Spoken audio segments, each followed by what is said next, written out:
evening po. Good evening, ma'am. Sa pangalan po ng dakilang Panginoong Jesucristo, isang magandang gabi po sa bawat isa sa atin. Ngayon po, nandito tayo bilang po isang gawain na magpagkalooban ng Ebanghelyo ang ating kapatid na kumbaga nasa kalagayan na kamatayan. Sa ibang salita, ang kamatayan ay ang pagkahiwalay. Ibig sabihin, yung katawan niya, humiwalay na yung kanyang espiritu, nandun na siya sa kanyang kalagayan. At yung katawan na naiwan, nandito po sa ating harap. Kaya po, yung paghiwalay ng kaluluwa sa ating katawan, ang tawag doon kamatayan. Kaya ngayon po, una, ipinagkakaloob muna, ipangaral ang mabuting balita, nang sa ganon, meron tayong, sabi nga, meron man lang pabaon, o bit-bit na mensahe, kapagkat bagamat ang kanyang katawan ay nagkaroon na ng kapahingahan, pero ang kanya pong espiritu ay buhay. Ang kanyang kaluluwa ay buhay. At lalong-lalo na sa atin naman ng mga tao na tayo ay mga buhay na kinakailangan din tumanggap ng Ebanghelyo o tinatawag na salita ng Diyos para maging isang bagay na magpapalakas ng ating kalagayan sapagkat iba po ang kalagayan ng wala sa sitwasyon. Lalong-lalo na yung namatayan. Kaya po, ang Ebanghelyo ang nagpapalakas para magpatuloy ng buhay. Sapagkat mabigat nga sa kalooban ang nangamatayan dahil kumbaga matagal mong kasama, pagkatapos matahiwalay, umantong na sa kanyang huling hantungan, kumbaga, merong tinatawag na pagdadalamhati sapagkat hindi pa matanggap ng sarili nating kaluluwa ang kalagayan na bago. Ngayon po, meron tayong mga mensahe sa Ebanghelyo ngayon na binigyan mo ng buhay ng mga nauna sa akin. Ngayon po, ang basahin ko lang yun sa yung pangalawa. Sabi po dito sa unang Tesalonica, ang kapitulo po ay 4 at ang versikulo po ay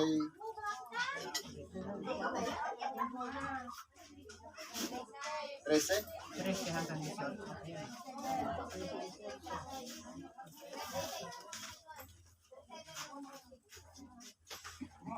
13 hanggang 18. Ngunit, hindi namin ibig na kayo'y di makaalam, mga kapatid, tungkol sa nangatutulog, upang kayo'y huwag mga lumbay, gaya ng mga iba na walang pag-asa. Ngayon po, kung ititingnan natin, ang kalumbayan o kalungkutan ng isang tao, dumarating po yan kapag may namatayan. Pero, kung meron tayong pag-asa, sapagkat sabi nga kanina, ang buhay, milagro. Ang kamatayan, sigurado. Kumbaga, yung inaasam-asam natin na bagamat gusto pa natin siyang mamuhay, pero dumating na yung panahon ng kanyang kamatayan. Sabi nga, doon sa isang bahagi ng unang sitas, kung sa buhay lamang na ito tayo nagsisiasa kay Kristo, tayo na ang pinakakahabag-habag.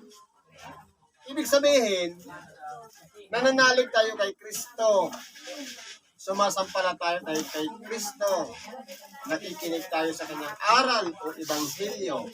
Pero ang inaasahan lang natin, yung pangangailangan natin sa maghapon, yung hindi tayo magkaroon ng karamdaman, nalayo tayo sa mga pagsubok.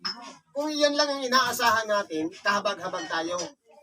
Ano po ang dapat asahan natin? Asahan natin na bagamat tayo ay nandito sa ibabaw ng sanglibutan, ang dapat na dapat na tamasahin natin o tanggapin natin sa hinaharap yung pangako ng ating dakilang Panginoon na makakasama niya tayo doon sa buhay na walang hanggan. Yan po ang dapat na pagtuunan natin ng pansin. Hindi yung pangsanglibutan lang na pangangailangan natin ngayon dahil wala tayong makain, wala tayong ulam, walang pampamasahe. Hindi po sa ganon. Kundi yung mga bagay sa hinaharap, sa makatuwid bagay, yung magiging kalagayan ng sarili-sarili nating mga kaluluwa kung saan ito patungo. Ito ba'y papunta sa kaluwalhatian ng Diyos o papunta sa kapahamakan? Kaya po iniaral ang mabuting balita para magkaroon tayo ng tinatawag na pag-asa. Sa makatuwid, bagamat ang unang kamatayan o ang tinatawag na pagkahiwalay ng kaluluwa sa ating katawan. Kumbaga, meron pang pagkakataon na mag-antay sa ating dakilang Panginoon. Pwede natin silang ilalangin na kung saan man ang kanilang kinaroroonan o kalagayan ay hindi pa huli ang lahat para makapagsisi at makapagbalik loob sa Diyos. Lalong-lalo na po sa ating mga tao na pagkaminsan hindi natin po inaasahan ang mga pangyayari. Merong narayan, kausapan natin kanina, pumunta lang ng bayan, maya-maya malaman natin namatay na. Ang importante po nun, yung pagiging nating handa sa lahat ng pagkakataon na sa oras na kunin ang ating buhay, tayo po ay nagkaroon ng pag-asa doon sa tatanggapin natin na buhay na walang hanggan. Kaya po ipinangangaral ang mabuting balita para mabuksan ang ating mga kaisipan. Ano ba pong sinasabi dito?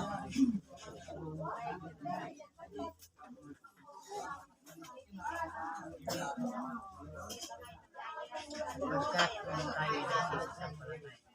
14. Sapagkat kung tayo'y nagsisisampalatayang si Jesus ay namatay at nabuhay na maguli, ay gayon din naman ang nakatutulog kay Jesus ay dadalhin ng Diyos na kasama niya. Ngayon po, kinakailangan po tayong lahat ay magkaroon ng tinatawag na pananampalataya na si Jesus ay nabuhay na mag-uli sa mga patay. Totoo po, dinanas din ng ating dakilang Panginoon ang malagot ang hininga, ang mamatay. Pero yung ipinagkaloob sa Kanya, na matapos siya ng 3 araw na nangaral sa mga espiritu na sa bilangguan, nung bumalik sa kanyang katawang laman, na isang niluwalhating katawan, ganyan din ang magiging kalagayan ng mga tao na nagsisisampalataya sa ating dakilang Panginoon, na namatay siya at binuhay na mag-uli sa mga patay. Ngayon, kung nasaan ang kalagayan niya, ano man ang kalagayan niya, yun din ang tatanggapin ng bawat isa sa atin. Kung tayo po ay nagsisisampalataya sa ating dakilang Panginoon. Anong klaseng pananampalataya? Hindi yung pananampalataya na alam natin na siya ay anak ng Diyos. Alam natin na siya ang bugtong na anak ng Diyos. Siya lang ang daan, ang katotohanan, ang buhay. Hindi lang po yun. Kundi sampalatayanan natin yung kanyang tinanggap na pagkalooban ng buhay na walang hanggan. Sa hinaharap, yan din ang tatanggapin ng bawat isa sa atin. Kaya meron pong pamamaraan, kailangan nating sumampalataya. Paano po mananampalataya? Ang pananampalataya ay ang paniniwala at ang pagtitiwala sa mga bagay na hindi pa nakikita. Ngayon, hindi natin nakita ang ating dakilang Panginoon. Ang kanyang kalagayan ay hindi rin natin makikita. Pero balang araw, kung tayo magsasampalataya, kapag nasumpungan natin ang tunay na daan papunta doon sa buhay na walang hanggan, makikita natin siya sa kanyang kaluwalhatian. Kaya kinakailangan tayo magkaroon ng pag-asa at pananampalataya na ang ating dakilang Panginoon ay nabuhay na mag-uli sa mga patay. Sapagkat ito'y sinasabi naman sa inyo sa salita ng Panginoon na tayong nangabubuhay, nangatitira hanggang sa pagparito ng Panginoon ay hindi mga uuna sa anumang paraan sa nangatutulog. Ibig pong sabihin, halimbawa, bumalik ang ating dakilang Panginoon sa panahon ngayon. Yung mga nangamatay, hindi naman nauna sa atin. Halimbawa, namatay na siya, ang sabi ng iba, nasa Panginoon na o bumalik na sa Kanya. Hindi pa po. Humiwalay lang yung kanyang espiritu. Meron siyang kalagayan. Nag-aantay yun ng pagbabalik ng ating dakilang Panginoon. At tayo naman po, na mga nangabubuhay, kung dumating mga ating dakilang Panginoon, sapagkat nakita natin siya ng ating mga mata, hindi naman tayo mauuna sa kanila. Kung ang mangyayari po dyan, bubuhayin muna yung mga patay. Sa nakatuwid, mula sa mga libis, mula sa mga lugar na kung saan nakalagay yung mga buto, yan ay pagsasama-samahin ng Diyos. Ito'y magkakaroon ng mga litid, babalutin ng laman, at babalutin ng balat, at sila'y hihingaan ng hininga ng buhay. Sa makatuwid, muli silang mabubuhay at sama-sama tayong sasalubong sa ating dakilang Panginoon. Ang katunayan po niya nasa Ezekiel 37, ang buong kwento niyan. Kaya po, hindi naman nauna yung namatay, at tayo naman buhay, hindi rin tayo mauuna sa kanila. Kundi, sabay-sabay tayong sasalubong sa ating dakilang Panginoon. Ano pa pong sabi dito? Sapagkat ang Panginoon din ang bababang mula sa langit na may isang sigaw, may tinig ng arkanghel at may pagkakat ng Diyos. At ang nangamatay kay Kristo ang unang mga bubuhay na magkulit. Ito po ang pamamaraan. Kung tayo'y nangamatay dahil kay Kristo, dahil sa pag-asa na nasa atin, na alam natin ang buhay natin ay may limitasyon,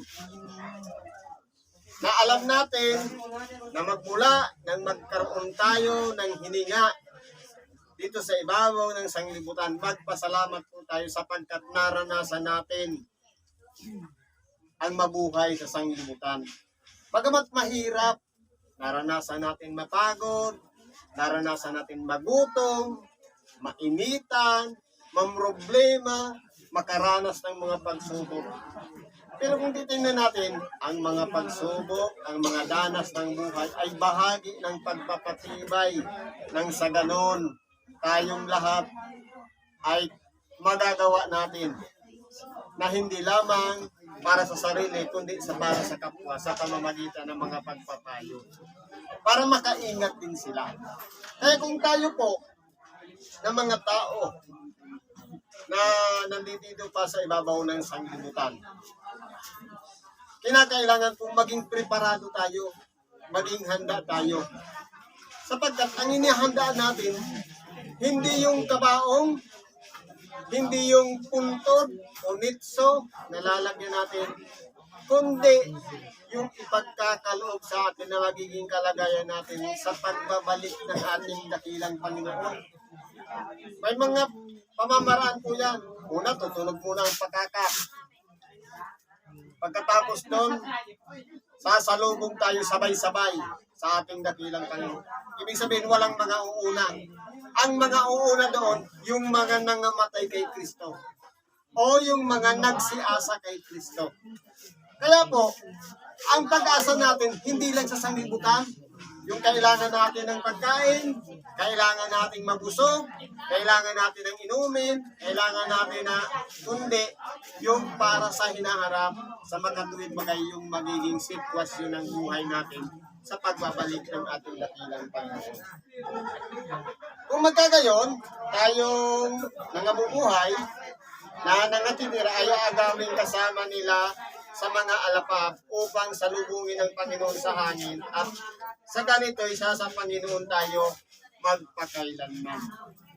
Yan po ang pruweba sa mga nangamatay kay Kristo. Aagawin tayo. Sasalubong tayo sa ating dakilang Panginoon at aagawin tayo sa alapaap. Kaya po, may kalalagyan tayo. Hindi tayo, hindi na sayang yung mga pagsasakripisyo natin na lumalayo tayo sa mga gawang masama, na pagkaminsan, napupuno na rin tayo, o kaya marami tayong mga naririnig sa kapwa, pagkaminsan nililibat tayo, tinutuya, magpagkalakas ng tayo. Sapagkat parte po yan ng pagiging danas ng tao. Ang tayo'y tumibay, magpakalakas, at nang sa ganun, tanggapin natin yung pangako ng Diyos doon sa hinaharap, ang tayo'y makasama niya doon sa kanyang kaluwalhatian. Kaya po, ano ang gagawin natin sa bawat isa? Sabi sa panghuling bahagi, kaya't mag-aliwan kayo sa isa't isa ng salitang ito. Ibig sabihin, kung ano yung mga bagay na ating napakinggan na mga mensahe o ibanghilyo para sa hinaharap, ibahagi natin sa ating kapwa.